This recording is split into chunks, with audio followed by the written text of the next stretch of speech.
Entonces empezaré por decir qué es medicina translacional. Es un concepto que es relativamente nuevo, pues llevamos con él 6-7 años más o menos, y lo único que nos está diciendo es que es una unión, un vínculo entre lo que es la investigación básica y el desarrollo tecnológico por un lado y lo que son las aplicaciones clínicas por otro lado.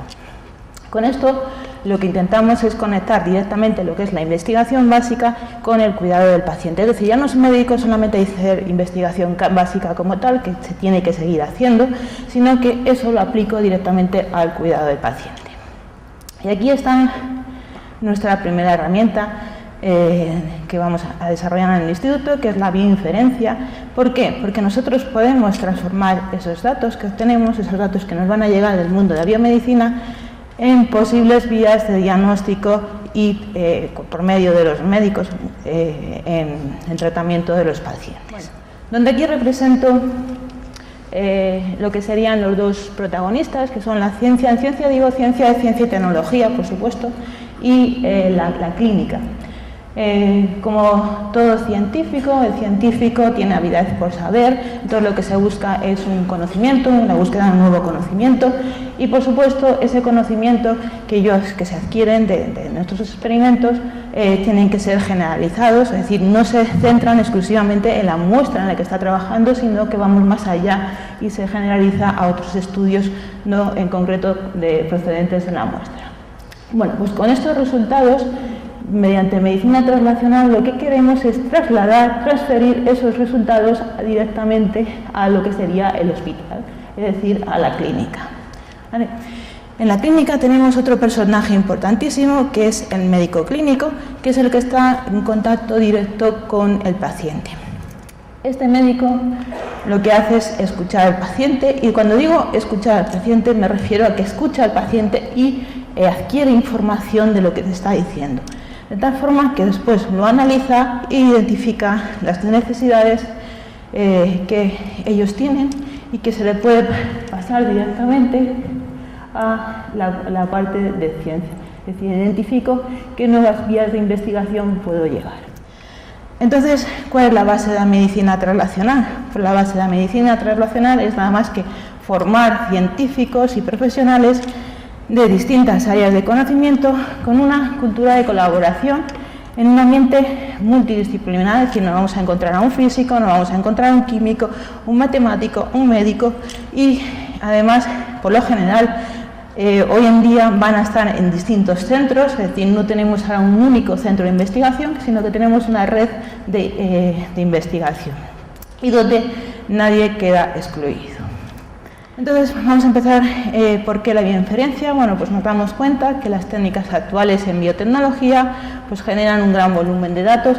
Generalmente estos datos son altamente dimensionados y que requieren un análisis personalizado. Cuando nos ponemos a pensar en ellos, vemos que un análisis de estos datos podría suponer una ayuda pues, para identificar nuevas propuestas de diseño experimentales.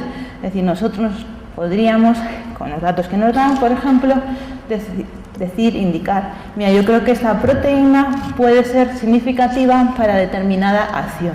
Después está el patólogo, que lo que hace es desarrollar unos experimentos para confirmar si eso que tú has dicho es cierto o no lo es.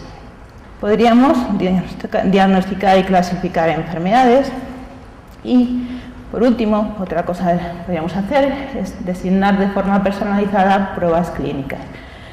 Esto es importante por dos motivos. Uno, porque evitamos estrés al paciente, es decir, si en vez de, para determinar una enfermedad, para diagnosticar una enfermedad, te tienes que hacer 5 pruebas, en vez de 5 pruebas tú determinas que con 2 son suficientes, las eliminado 3 y el estrés de ir 3 veces haces una prueba clínica. Y el otro es el factor socioeconómico. Es decir, si con 2 es suficiente, por lo general las pruebas clínicas son caras, el coste económico que yo tengo para simplemente diagnosticar una enfermedad es mucho menor. Estamos en pleno proceso de crecimiento, es decir, la parte de aquí, llevamos muy poquito, casi acabamos de nacer, queremos usar las áreas de innovación que ya existen en el instituto para intentar extraer conocimiento de los datos que a nosotros nos llegarán procedente del mundo de la biomedicina. Vale, eso por un lado. Por otro lado, pensar dónde estamos.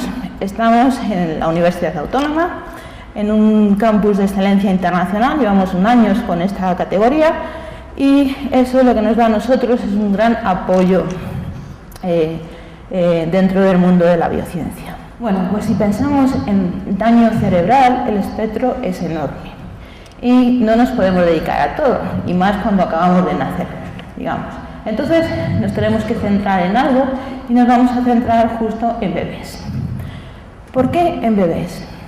Pues porque el tipo de tratamiento que se está haciendo en la Fundación Foltra es a través de la hormona de crecimiento.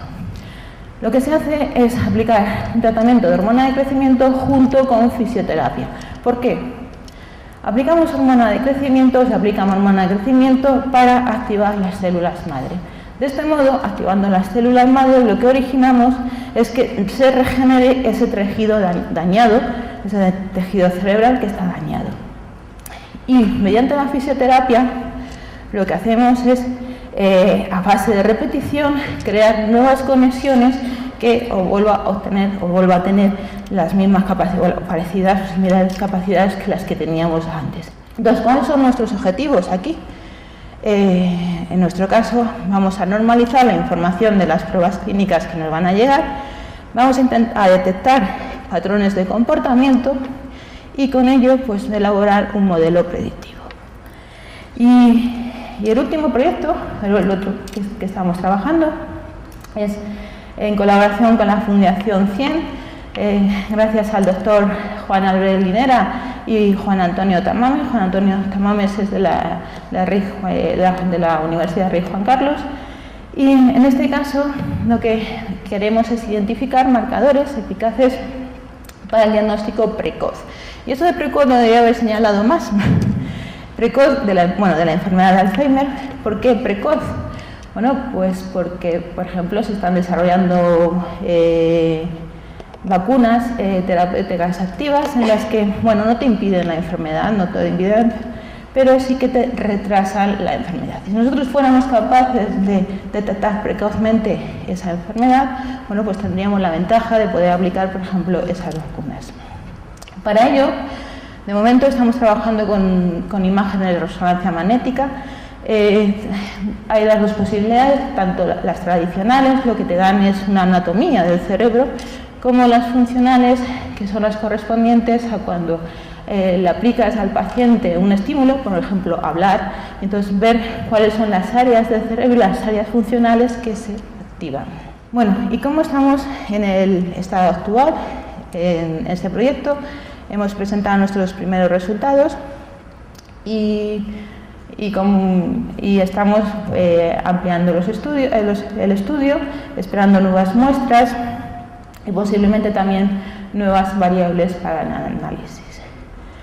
Bueno, y con esto he terminado mi presentación. Gracias.